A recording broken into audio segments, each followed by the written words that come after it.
Welcome to 30 Talk with Chad and friends. Log in each week for topics covering social, economic, and entertainment. It's time to talk 30.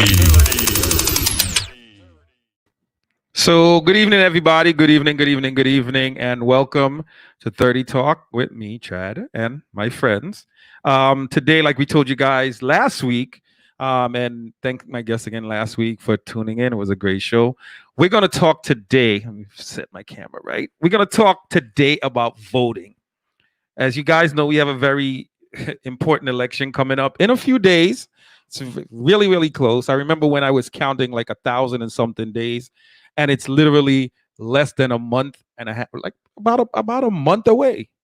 Right. So it's very important, a very, very important topic. So I have my guest today and a returning guest from last week, Channa Comer. I'm not going to give you guys her entire bio, right? Because, you know, if you guys tuned in last week, you're going to, you kind of know who she is, right? So, and we also have Donna Cyrus Hemans, who I know very well. And she's going to be here with us talking about voting. Now, once again, if anytime you guys would like to call, and I'm going to give you guys a number later to call. And I cannot stress how important voting is this year. It is probably the most important vote of my lifetime. So it's very important for us to give that information and get that information out there for people who would like to get that information. So without further ado, I'd like to bring my guest because we only have about a half an hour to talk, right? And it's a lot of information to give. So without further ado, I'm going to bring my first guest, Channa. Channa, welcome. Say hi. Hi, everybody. It's great to be here again. All right. And I'm going to bring my second guest, Donna. Donna, say hi. Say hi to everyone. Hi, everyone. Good afternoon. Good evening. All right, so Donna and Channa is here. So before we start, hi Tosh, hi everyone. Just logging in. Share the link as you guys come in, right? So where do we start with voting? Well, I actually want to start with the census and talk about the connection between the U.S. Census and voting. And that's why we thought Donna would be a great addition to this conversation because she's been working hard on the census for the last several weeks, right, Donna? Yes. So what do you do with the census, and how is the census kind of related to voting? Okay, so the census, as you know, or if you don't know, it's every 10 years where we count the population of the United States. So what the census does is, as far as voting is, it's reappropriate the House seats, right? So every 10 years, based on an average of the population in New York State, it's decided how many members of Congress that we have. So currently, let's back up a little bit. So for some people who might not understand Congress, so I'm going to break it down for like the very simple and the people who are also, well educated on the topic as well, right? So we have two houses, right? We have the Senate and we have the House of Representatives. Each state gets two senators, and they go to the Senate. Now, the House of Representatives, we have representatives, right? And the representatives, as you stated before, goes based on population and districts, right? Exactly. And so, in order for us to get proper representation, that's where the census comes in, and why it's very important. Right? It's very important to vote. Right now, I can only speak for New York State. New York, we have 27 congressional districts, and each district elects one member for the United States House of Representatives. So back in 2013, we were redistricted following the 2010 census, and we lost 2 seats in Congress. Right. So, people think it's just counting the population. It's more than that because it goes to Congress, and those are the people we elect to represent us. Right, and as people know, the House of Representatives, I mean, that's a very important body when it comes to getting things that we want on a more local level, right? Because we have our own local state governments as well, but in terms of our representative, we should all kind of have a general idea who our representative is, right? Because we see Correct. names up there and we really don't. A lot of us have no clue who our representative is. And so, but we're going to give some information before the end of the night for you guys to find out how do you find out who your representatives is and who's on the ballot in your area. So we're going to post that information up there as well, right? Yes, and also it's tied to money, right, Donna? I'm sorry, I didn't hear that, Sean. It's also tied to money. Yes, yes, it goes towards funding for our state, for the city, as far as school, roads, even food stamps, welfare. So it's more than just going out and knocking on someone's door and asking how many live in that unit or house, which sometimes it's tedious, but it's a job that has to be done. This year, most of it is online, but there are a couple homes, quite a few, that people have not sent in their census. So that's where right. I come in. And I know personally that I did it online, right? And some people, they will see their, some their census takers coming around and they're like, "Oh, I'm not going to answer that," or just sort of a quick little note on the census as well. I mean, I think some, because we talk to a big population here, and a lot of them, might be, might not want to report everyone who's living in their house because someone might be, they might be in fear that someone is not documented, or, so a question that I've always asked, right? So if you're not documented, should you be filling out, a census, right? Uh, Absolutely. The census has no bearing on where you're from. They include citizens, non-citizen legal residents, non-citizen long-term visitors, and also undocumented immigrants. Right. So this is our link to the census and voting. So a lot of people might not realize that there is a link with both. And even though I kind of knew about the House of Representatives and actually the representation, it didn't really hit me for us to talk about the census part of it until China said, you know what, it's a good idea for us to bring Donna on and talk about the census part of it, which is something it didn't click with me right away. So I'm glad you're here to talk about that, right? I think for all of us, even for me, I mean, that was something new when I went to training. I didn't know that either, that it was tied to our votes. So it's a education. Yeah. Right. And I think going forward, we need to educate the population more. Right. So today's show, people, is about why your vote matters, right? Today's about November 3rd, a very important election coming up, right? And I know Channa gave me so much information for us to give out, right? She bombarded me with information. I was doing my research about it, and because like I said at the beginning, this is probably the most important election of my life. I couldn't wait to vote my very first time, right? Like being Caribbean, but born in the United States Virgin Islands, right? I was, born a citizen, so I was just happy to vote my first time, right? Like soon I became 18, right? And I realized a lot of young people, it really doesn't move them to vote, right? Something has to really move them, and I think that Obama era was that first kind of push for a lot of people because they saw people that kind of look like them and kind of represented them more. So it got them more, that grassroots movement got them more motivated to vote, right? And I think that's what we kind of need right now. Just even if you don't agree with one person or another person, just get out there and vote. Like I sent this link around to a few of my college friends and saying, you know what, come and join the conversation. If it's a couple people from my alumni group, and one of their first reaction was, and I told people this on Facebook all the time: the minute you tell me you don't vote, I delete you. I delete you off of Facebook immediately, right? Because don't complain about something after the fact when you could have done something about it before. right? I'm not going to vote for any of those two. You know, there's more than two candidates on there, right? If you choose not to, right?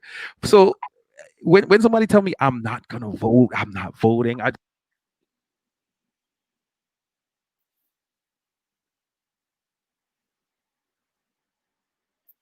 I'll take it.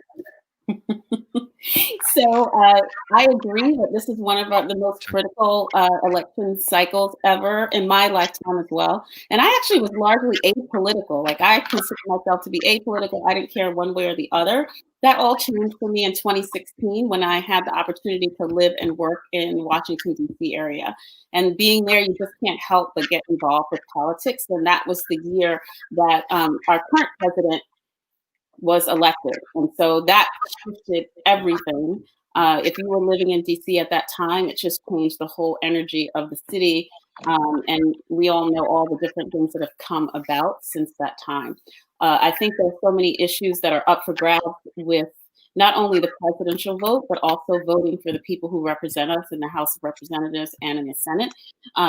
Whether it's reproductive rights, whether it's criminal justice, whether it's the environment, the economy, there's every single issue. So a lot of people say, oh, it doesn't matter what they do in Washington, D.C. It doesn't affect me locally. Well, just look at the tax cuts. That's one example, right? The tax cuts basically helped only the wealthiest of people. Meanwhile, our federal revenue has dropped. Our deficit is ballooned. And where are they going to get that money from? We're going to take that from so-called entitlement programs, right? And those are the programs that help the people who need it the most. So every single thing affects you, even if you think it's so far removed, it affects you locally. All right, so we're gonna change it. We're gonna not change the conversation, but we're gonna redirect the conversation just a little bit. So I want to play a little short video to cut in between. But I see people saying the apathetic attitude is due to generations of broken promise. I guess he's saying broken promises, right? I guess that's what he's trying to say. But I guess that's also the full disclosure. That's my fraternity brother / best friend Mike. So thanks for joining, Mike. That's one of my alumni that actually joined, and I know Mike would join because he always has a lot to say about these kind of topics. So I just want to play a short video for people that would like to find out how to vote, and we're going to talk about that when we come back, right, Channa? Because like I said, you gave me a lot of information, and I know you probably just want to reinforce the information from the video, right? So people, stay tuned. Just watch this short video. It's very short, and then we're going to get back and we're going to talk about all the information. Hi, New York. If you want to vote, first you need to make sure you're registered. There's a link in the description where you can check right now if you're not sure whether you're registered or not. If you're not registered or you need to update your name or address, you can go to the link below to register online as long as you have a New York driver's license or state ID. If you don't have a driver's license or you'd just rather fill out a paper form and mail it in, then you can use the printable form in the description. Either way you choose to register, you have to do it by October 9th if you want to vote in November. Then you get to do the fun part, voting. If you're going to be out of your county on election day, that includes if you are a student in another state but would prefer to vote in New York, or if you have an illness or disability that prevents you from going to the polls, you have the option to vote by mail. You can request a ballot by printing out the form in the link below and mailing it in. You can request your ballot anytime between now and October 27th, but the sooner you get your form in, the longer you will have to look your ballot over, research candidates, and vote before you send it in by November 3rd. But there's another way to vote early in New York that's new this election, and it's available to everyone, whether you'll be in town on election day or not. From October 24th to November 2nd, you can vote early in person. The locations and times vary depending on where you live, so use the link in the description to find out when and where you can vote early. If you want to wait until election day on November 3rd, you can head to the polls between 6 a.m. and 9 p.m., and there's a link below that you can use to find out where to go to vote. You won't need to bring an ID with you as long as you provided one when you registered. But if you're a first-time voter and you didn't send a proof of ID with your registration form, bring a current photo ID or a utility bill, bank statement, or paycheck with your name and address on it. You can also get ready by looking at a sample ballot. You can get one on your County Board of Elections website. There's a link in the description to find yours, and it tells you everything you'll be able to vote for. You don't have to vote for every single item on the ballot. You're allowed to leave things blank if you want to, but your local elections can be pretty important, so it's worth checking out what's on there ahead of time. You can even take a screenshot or print it out and bring it to the polls with you so that you don't forget who you wanted to vote for. One last thing, if you're going to vote, open up your notes app or grab a piece of paper and make a plan. Write down when and how you're going to register, what time you're going to vote, how you're going to get there, what ID you're going to use if you need one, even who you're going to bring to the polls with you. Having a plan is a great way to make sure that nothing unexpected stops you from voting on November 3rd. All the links you need to check your registration, vote absentee, or find your polling location are in the description. Thank you for voting.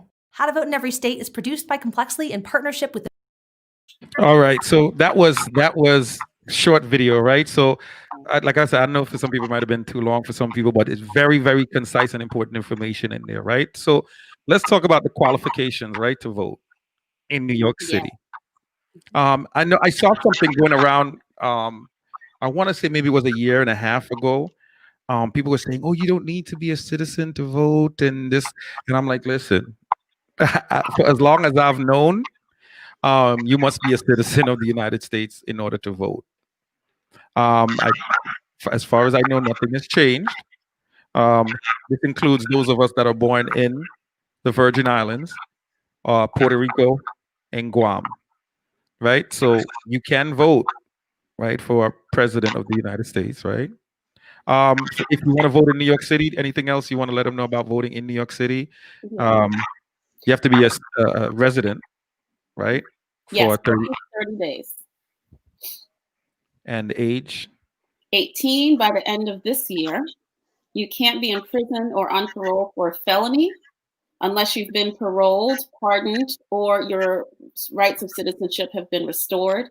Now, can we just touch Yeah. on that for a second? And I saw something that, and I'm not sure if that's a thing that's going on only in Florida, but is that what happened with the Bloomberg situation in Florida, where where they had fines for parole for felons, and he paid for their fines so they can have the right to vote again.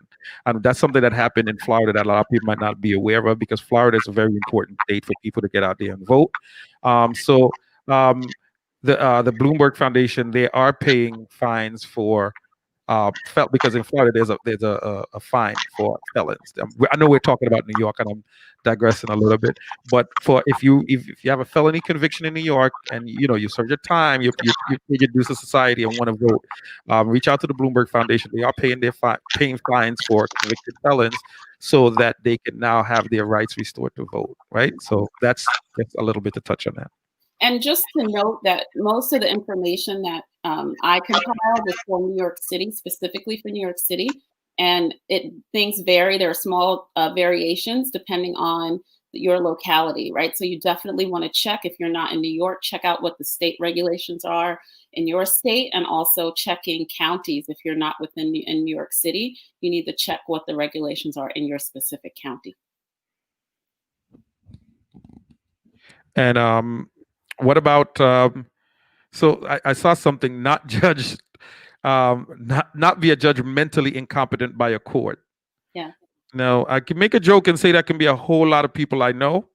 But that's very important, right? That's very, very important for people to be of sane mind, because sometimes I feel like we have a lot of the things that I'm seeing out there. We're seeing a lot of cuckoo people out there kind of voting. So there is a deadline. Our opinion doesn't count. It has to be deemed by a judge. So here's a question that I had, right? We talked about wanting to do this show today. It was very important for us to do it today. And that's because we have an important date coming up. Yep. Friday is the deadline to the 9th, which is Friday, right? Right. Let them know what that deadline is. That's the deadline to register. So you can't vote if you're not registered. That's the first step, right? Once you've qualified, the first step is registration. And I like to put it into 3 different buckets. One is register. The second one is to make a plan, like the video talked about. And the third one is to actually choose who you're going to vote for, right? So it's really 3 steps. First step is register. If you haven't done that already, do it by October 9th. There's a way that you can check your registration status to make sure that you aren't already registered. And then you can go ahead and do it by mail. You can do it online through the DMV. And then you can actually do it in person. So if you're down to the wire, you can actually go to your local Board of Elections office and register in person. Right. So, and for those of you that need all this information, there's a PDF that's in the chat that we put, so you guys can just click on that, and all the information, all the links that we're talking about, they're in that PDF, right? So you can just click on the link to see your registration status. You can click on the link to download an application to register, but it has to be postmarked by October 9th, right? Um, if you're voted, someone asked a question, right? Which it's a very good question, Mike. Mike asked, if you voted in the past, do you need to re-register? That's a great question. Now, as far as I understand, when you said the past, Mike, and we probably need some clarity on that. When we said the past, how far in the past are we talking? Are we talking 15, 20 years? Because I know that every once in a while, right? The voter register gets basically it's almost like a what's the right It word? get purged. It's get Purge, purged. right? The voter registry gets purged, right? But I would like to hope, and then this is why I said voting is important. I would like to hope that people have been voting every year, whether it's a presidential election or not. So if you voted last year, you wouldn't have to re-register this year, right? If you change your address, then you have to register in the new, because your representative, if you lived in Long Island, is not the same. It might not be the same representative from Brooklyn, right? So, and you do that simply by you can request a form from the DMV, and you can send that right back in. That's the easiest way that I find. If you move anyway, you have to get a new address, a new license to say where your new address is. So that's probably one of the easiest ways to register yourself again. And also, Fabian, I think as far as the purging, I think it depends on chat, sweetie. Sorry. She's giving out my government name. Okay, but go ahead. Yeah, sorry, Chad. It depends. I think it depends on the state of purge the data, because just for instance, my mom has been living in Florida for the past 20 years, and she's still registered here in Brooklyn because I am right underneath her name, so I see her name. So I don't know how each state, when they purge the records. Good, that's a good. So what we're gonna do, we're gonna look up that information, and I'm probably gonna put it on my Facebook. Okay. Just in the future to see how often that we purged information here in New York. Where were we? Channa? Where were we? Just to reiterate, when you need to re-register, if you move within your state, you move to a new state. If you change your name, or if you want to change your party affiliation, you have to re-register. Those are times when you definitely need to re-register. All right. Always again check to see what your registration status is with the link that we provided in the PDF. So I want to. Wow, time is running. I want to talk about a very important topic before we. You see, absentee ballot has been. I've been hearing about absentee ballots for the last, I want to say, maybe 6 months, right, since the pandemic started. So can we talk a little bit about absentee ballots? Like, where do you get it? Like, what am I doing with an absentee ballot? How do I get one? How does that work, right? What is that process like? Yes. So you can apply for an absentee ballot. You need to apply by October 27th to get your absentee ballot. You can do it by mail. You can do it online. You can actually even send an email requesting an application. Once you have your application, you can fax the application in. You can actually call them on the phone, and they can help you fill out the application. And if you are doing an absentee ballot, what's important is the reason. So this is New York State. Again, it's all state regulations. So in New York State, you have to have a reason to do absentee ballots. You cannot just send it in. So if it's because of COVID-19, then you would select temporary illness or disability. That's super important. Another thing that Can you repeat that one more time? Just let them know, because of COVID-19, a lot of people might not be going, right? So just repeat that one more time. So if the reason that you're voting by mail or with an absentee ballot by mail, same, they're used interchangeably, those words, those terms. If it's because of COVID-19, your reason will be temporary illness or disability. That would be the box that you would check for the reason that you're doing an absentee ballot. You want to make sure. So here's something that's been happening in Brooklyn. I know specifically in Brooklyn this happened recently, where people received their absentee ballots and it had a different name on what's called the oath envelope. That's the actual envelope you put your ballot in, you sign and date on the back. The name and address on the oath envelope was different than the person's signature. And if that's the case, it would get rejected. So even if you've already sent your ballot in, if you think that might be you, and they send you a replacement, send in the replacement, because your vote is only counted one time, right? So they're not going to see the two. They're just going to count the one that is correct. So if you get a replacement ballot, doesn't matter, just send it in. That's good information to have. Very good information. And also, even if your absentee ballot says absentee military ballot, because a lot of times, right?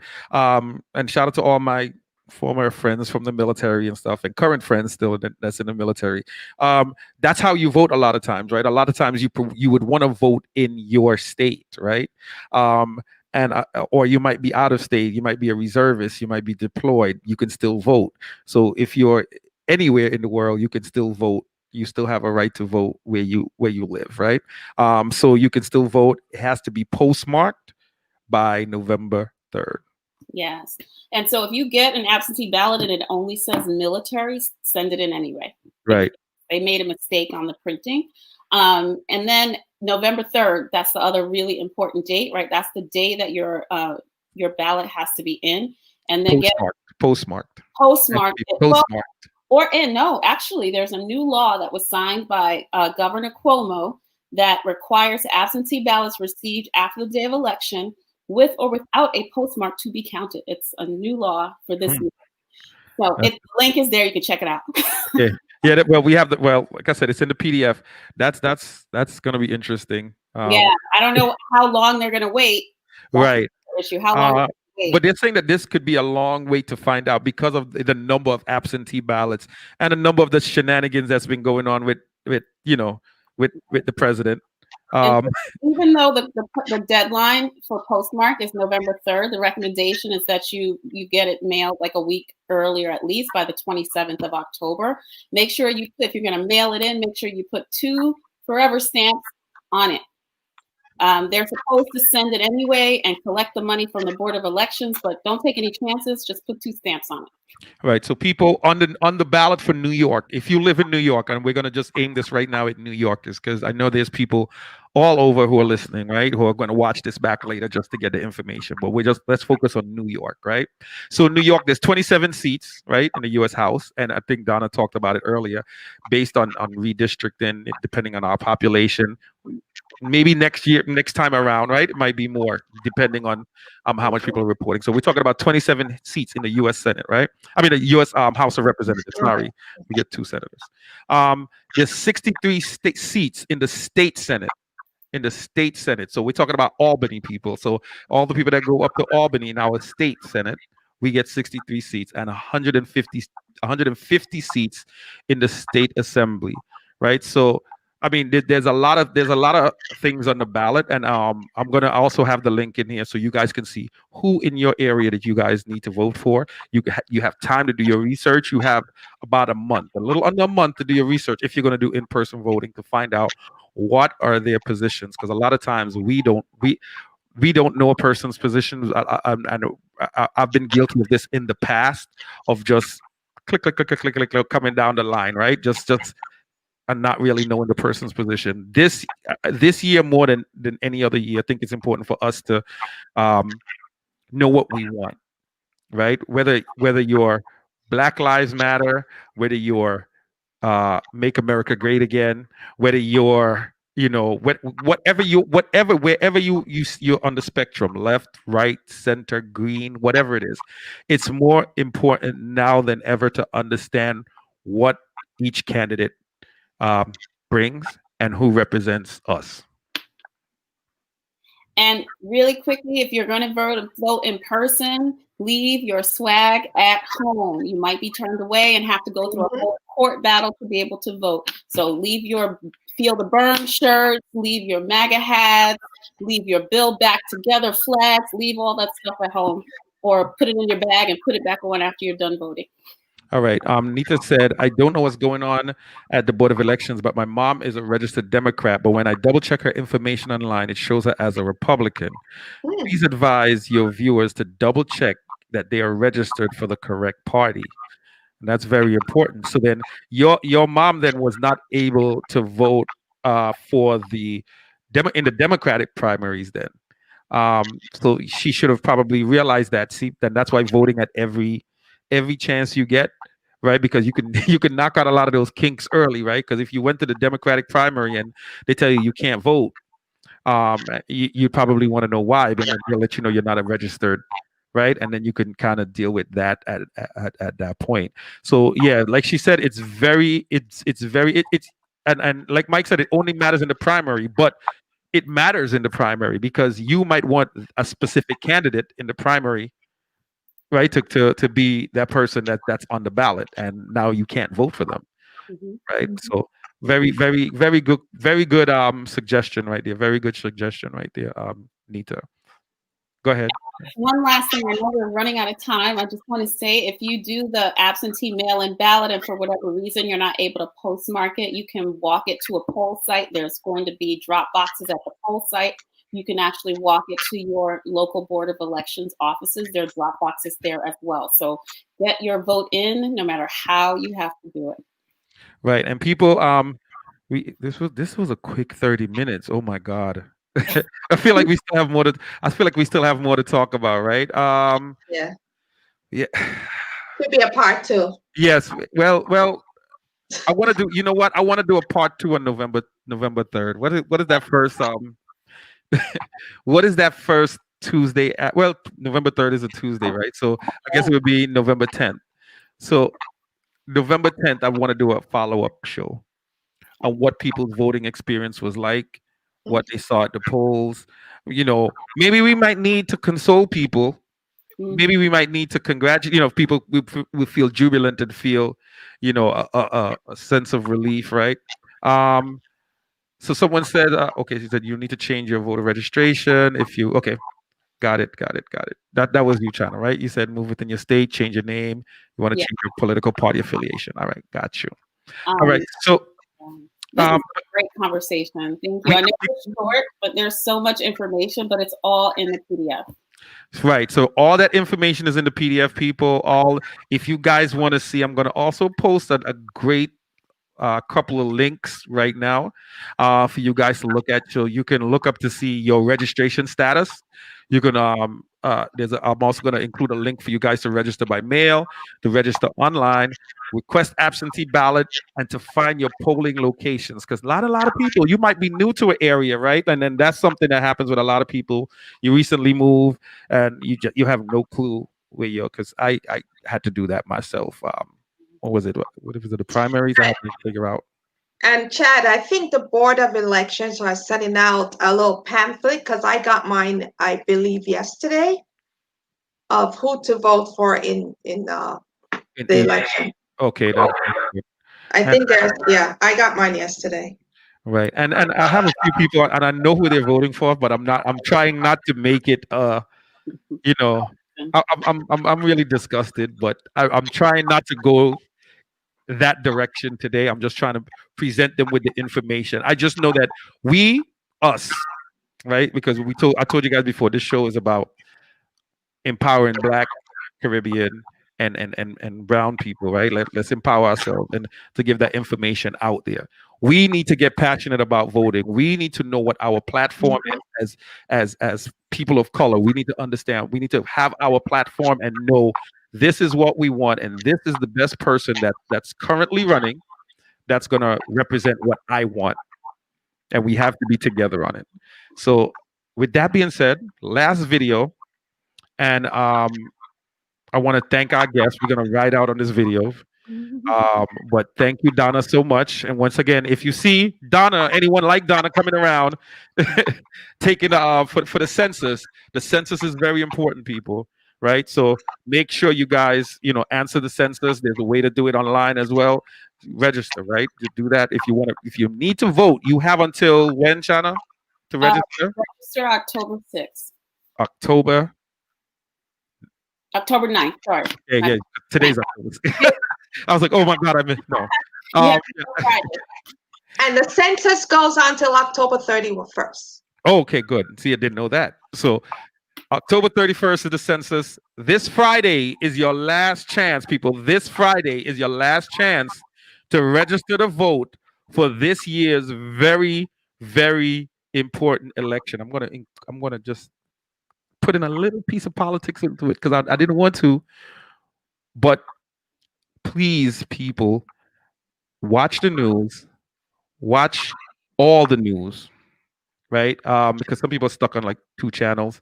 Watch all the news, get both sides, and understand what's happening out there, and just do the right thing. Vote. I don't care who you vote for. I'm not here politicking for anybody. Just go out there and vote. Please vote. Call a friend in a different state. Call friends in Florida. Tell them to vote. Call friends in Wisconsin. Tell them to vote. Call friends in Pennsylvania. Tell them to vote. It's very, very important. Call friends in Ohio. Tell them to vote. And if there's something you can do to help somebody vote, do they need help with figuring out how to fill out and send that ballot in? Do they need a ride to the polling station? Do they need somebody to help them? Just put on a mask. Some way that, yes, mask up and figure out some way that you can help support people who need help with getting to the polls and getting votes in. But I love the information you gave about not wearing your swag to the right. That's very important because I know there's people gonna go with their MAGA hats and their feel a burn and so because right you can only you're in the polls you're supposed to you're supposed to stay a certain amount of feet away, right, with if you're campaigning from the polls. Yeah. So that's one of the reasons why they're saying, make sure you don't have certain things on and you're going in there, a certain way, right? So that's it. So thank you guys. Thank you once again, Donna. Thank you so much, Channa, again. And I hope that both of you are going to come back again on November 10th and we can break down it's going to be a different conversation then, right? Because it won't be registered to vote. It'll be we can actually now at that point, maybe talk politics, right? We can say what happened, how do we feel about it, what is going on, what do we need to do moving forward, and on both sides, right? If your candidate wins, what do we do moving forward to get now what we want out there, right? One more thing, Chad, before we go. I believe New York City's doing early voting. Yes. On October 21. Yes. So early voting starts. Is it the 21st? Or I thought it was the 24th. Is it 24th? Yeah. I think it's the 24th. So early voting starts on the 24th, people. So you guys can go out there and I posted the link so it can let you guys know when and where you can do early voting because it's not at every polling station, right? So that's it. So we're gonna play one last video. Thank everybody. Tosh, thank you for logging in. Nita, thank you. Mike, thank you. Channa, of course, thank you. Donna, thank you. And I'm gonna see you guys on November 10th. Bye. Bye. All right, we out. That was 30 Talk, and this was another great show. I'm kind of liking this show. Kind of nice. All right, see you guys. Bye. So, a big question right now: how do we vote safely during a pandemic? The issue, just to state the obvious, is that election day can look like this, or this, or this. And during a public health crisis, people may want to avoid that kind of scene. So the obvious solution here is vote by mail.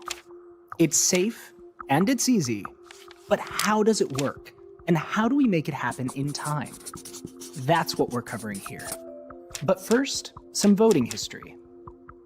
Once our Constitution was ratified in 1788, the newly formed country had to figure out how the voting process would work. Back then, it was rarely on paper. A person's vote was often cast in public, not in secret. The officials would count actual heads in a room, Federalists to one side, Republicans to another. And in places where voting happened by ballot, you voted by tossing a ball, a pea, or sometimes a bullet into a box. The process has evolved a lot over time. We adapted, much as we're adapting now. So back to the present day. The first step to ensuring a safe and fair election during the pandemic is expanding access to vote by mail and access to early voting periods. The good news is that 5 states already conduct their elections almost exclusively by mail. and their turnout is almost 10% higher than the rest of the country. And then another 29 states permit every eligible voter to request an absentee ballot and vote by mail. But other states have eligibility rules to vote by mail, and there can be a looming threat of criminal prosecution if you get it wrong. If we were able to get things changed so that we could vote, I could vote absentee, that would mean the world. I'm kind of filled with emotion now just thinking about that because I really want to vote. Most of our litigation right now is about expanding that eligibility to vote by mail to include COVID-19 as an excuse, and also getting rid of other obstacles to voting by mail. A lot of states require things like witness signatures or notaries to certify your ballot. And, under normal circumstances, that's an unnecessary hoop to jump through. During the pandemic, it's downright impossible for a lot of people to comply with while they're also trying to observe social distancing protocols to keep them and their communities safe. As we work towards universal access to vote by mail, we also need the federal government to mandate a 14-day early vote period. And we need the federal government to ramp up the funding they're giving states, so states can enact these changes and print and process ballots. We estimate the states need about $4 billion to make this happen in time. And assuming that everyone is allowed to vote by mail, we'll still need a functioning postal service to actually collect all those votes. You can't have vote by mail unless you have a functioning postal service. And there are some dire predictions right now about the postal service potentially becoming insolvent in late summer or early fall. So just like surging funding to the states for election administration is a critical step that the federal government needs to take right now, so too is shoring up the postal service. Literally, our democracy could depend upon it. In a country as big as this, a one-size-fits-all approach won't work. States also need to make sure people who can't vote by mail still have access. There are a lot of people who are still going to need to go to vote in person. People with certain kinds of disabilities, for example, can't use an absentee paper ballot. There are voters who are limited English proficient who don't receive ballots in the mail in their native languages. And then there are people for whom the state doesn't have up-to-date address information, people who've moved recently. A lot of people are going to still need the option of voting in person, but we want to make crowds as thin as possible on election day. So to recap, being able to vote in a safe, accessible, and secure way is possible with this checklist. States expand vote by mail to every eligible voter. States get rid of extra hurdles to completing your ballot like witness signatures and notaries. States make sure people who need in-person voting can access it. And the federal government funds and mandates the expansion of vote by mail and early voting. We need this to protect our right to vote and to protect our democracy.